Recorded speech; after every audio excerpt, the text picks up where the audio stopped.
welcome to another segment of Wild Treasures of an Outdoorsman. My name is Peter Updike, and today we're in the backyard, a beautiful Sunday morning, and I've got my char griller going. The question always comes up, what do I do with my wild turkey legs and thighs?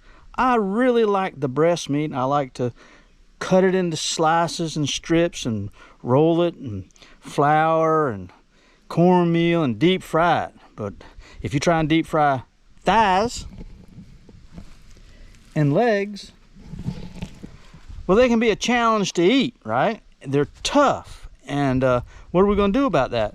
I don't want to waste them. I know some people don't even eat them, but yeah, that's a crime. That's a crime. Eat all of your turkey if you should be so fortunate to get one, as I have.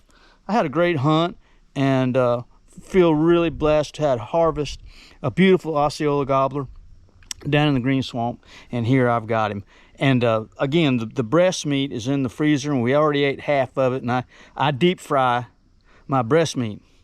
But when it comes to legs and thighs, I do something a little different. I got the char griller going here, and what I'm going to do is I'm going to make me some grilled turkey thighs and legs, and I'm going to make turkey salad for sandwiches. That's what we're going to do. So this is the first portion of the task to making that, and then we'll go on to the next portion here as we move forward.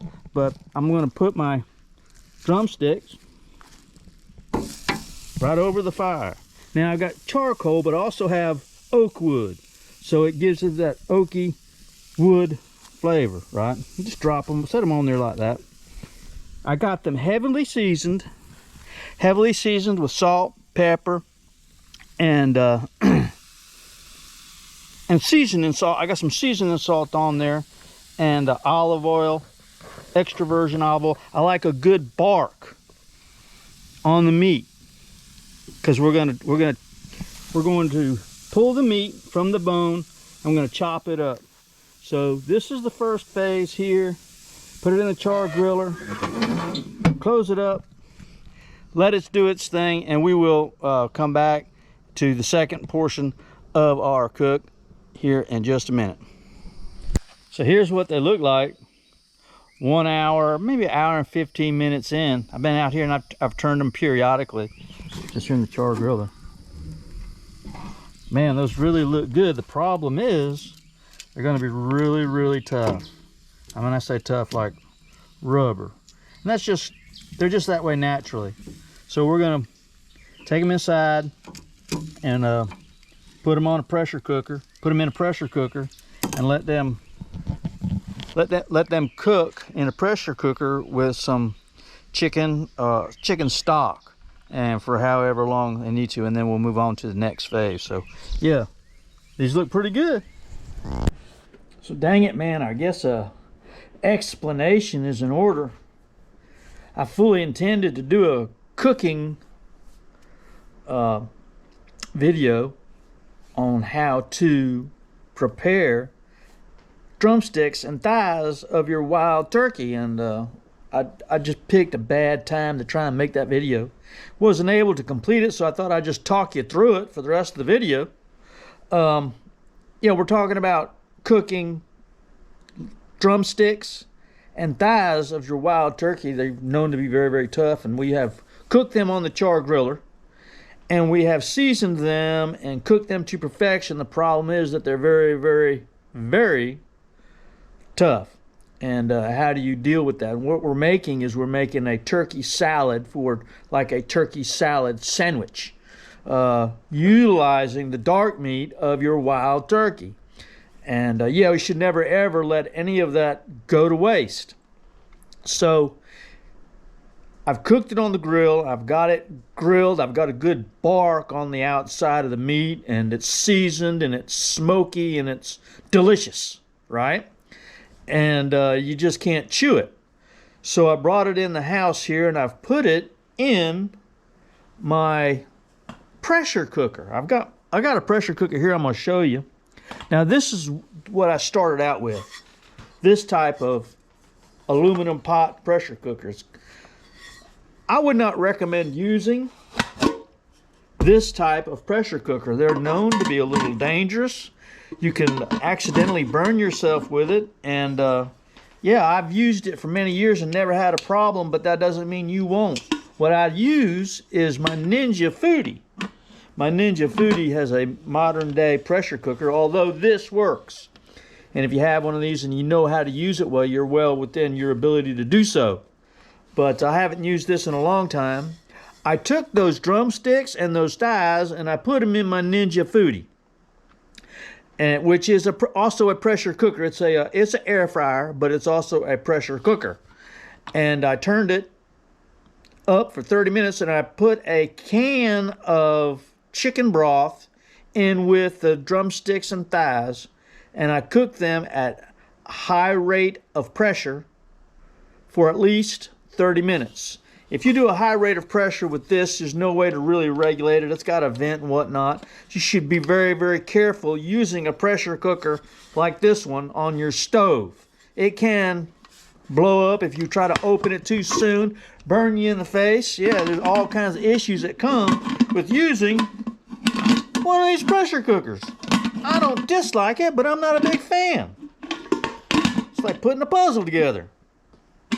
But anyway, I got my thighs and I got my drumsticks out of my pressure cooker, and man, they just fell right apart. Now, at this point, I've got my meat in front of me, and I'm going to start pulling the meat from the thighs. And of course, that's the easiest portion, is just pull all the meat from the thighs and pull it apart, cut it up into little bitty pieces, and then move on to the drumsticks. Now, the drumsticks have an issue, and that is what my mother-in-law used to call slivers.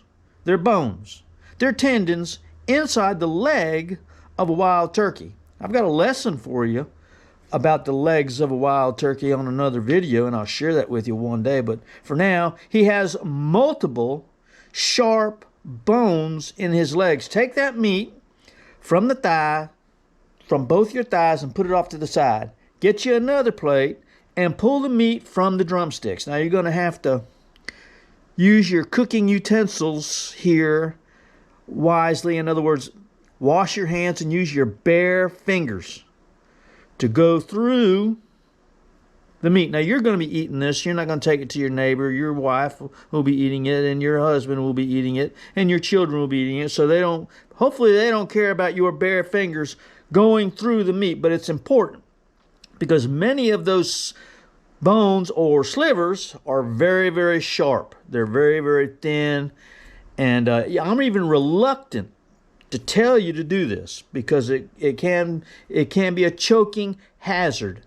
You have to go through all of the meat with a fine-tooth comb to get those slivers out. All right. If you're at all apprehensive about doing it, just get the larger portion. There's several pieces of large portions of meat on the drumstick that do not have slivers on there. Get those out, chop it up, and put it with the thighs. You go through the other with your cooking utensils, and be aware that it is a hazard going through those if bones should end up in the meat, very, very small. Yeah, be careful. All right, but don't pass up this opportunity to enjoy your wild turkey. Just take it slow and get it done right, okay? So now we've got our pile of dark meat from our thighs and drumsticks in a bowl. We're going to take and we're going to chill it. It's cut up as fine as we can stand, right? And we're going to chill it. And after it chills and we're ready to eat, we're going to dice up some celery. I like the celery crunch, but I'm going to dice it up into small pieces, as small as I can tolerate. I don't know, whatever your fancy is. I would like at least a cup of this stuff, 4 or 5 stalks, right? Throw it in the meat. And then I like to get some cucumber, pickled cucumber, even some relish, just out of a jar. Take several spoonfuls and put it in there, right? And then mayonnaise dressing, spoonful, and then some mustard, and then salt and pepper to taste. Mix it all up, put it on a sandwich. Man, it is the best way to have wild turkey other than deep frying it or roasting it on the smoker, which is all fine and good. You can roast your whole turkey on a smoker and still take the legs and still have to go through the process. Now, for many years, I took the drumsticks and the thighs, and I did the same exact thing I've described to you today, except I served it with gravy and rice. I'd heat it up and put it on gravy and rice, and I would eat my drumsticks and thighs that way. And it's always good that way too. But the key here is the pressure cooker. And typically I don't want to pressure cook the meat until it has got seasoning and flavor, because many times when you pressure cook or boil meat as is, it stinks up the house and it doesn't smell very appetizing. Sometimes it's kind of like boiling fish. It's just, you can eat boiled fish, but it's just nasty. I'd rather have it deep fried, right? And I'd rather have my turkey already cooked when it goes in to the pressure cooker and when it comes out and chills. I want it to smell good. You saw how it looked coming off the char griller. I want to continue that appealing process throughout the whole experience. And then, yeah, salt and pepper, mayonnaise, put it on a bun. 2 or 3 sandwiches out of that. You know, you come home from work, have a turkey sandwich, a bird that you killed down in the green swamp. Woo, man, it don't get no better than that. I love it. I got another thing I want to show you here. I had a little problem with my shotgun. Every time I shoot this thing, for some reason, the mounting bar for my Fast Fire 3 comes loose. Now, I installed this myself.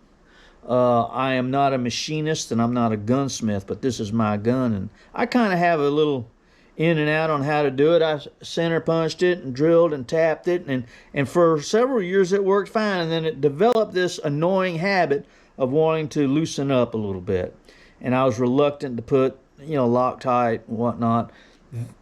The only thing that's getting loose is the bar on the receiver. The sight itself locks to the bar and is secure. And several years in a row, I would reach down and that thing would just be shaking on there. And I went to tighten it up, and I realized that one of the holes that I tapped had stripped out. I don't know how it happened. I tightened it up, and the thing was just spinning. So some of you are going to make a face when I tell you what I did to fix it, but go ahead and make that face. It's okay. This is my shotgun, and I use it for turkey hunting, and when I'm gone, I will leave it behind for somebody else. That's really not my problem, right? I took Gorilla Glue, and I put several spots of Gorilla Glue on top of the receiver and onto the bar and then onto the screws, and I secured it down, and I left it for the day.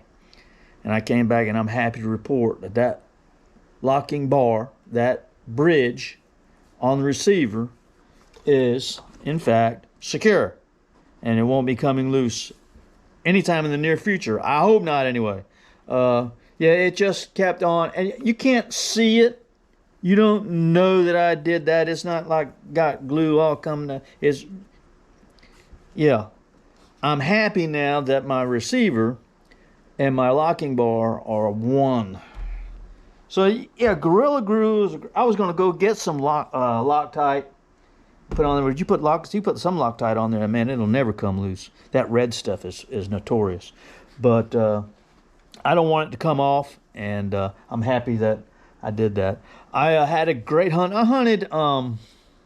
We should do a video on reviewing our spring gobbler hunts, our spring turkey season here in Central Florida or on our public land. We should do a review and go over where we went and what we did, and I'm happy to do that on the next video coming up. But I wanted to share with you my thoughts on cooking drumsticks and thighs, because it should never ever be wasted. And I know people that wasted those things. I know people that threw them away or fed it to their dog or whatever.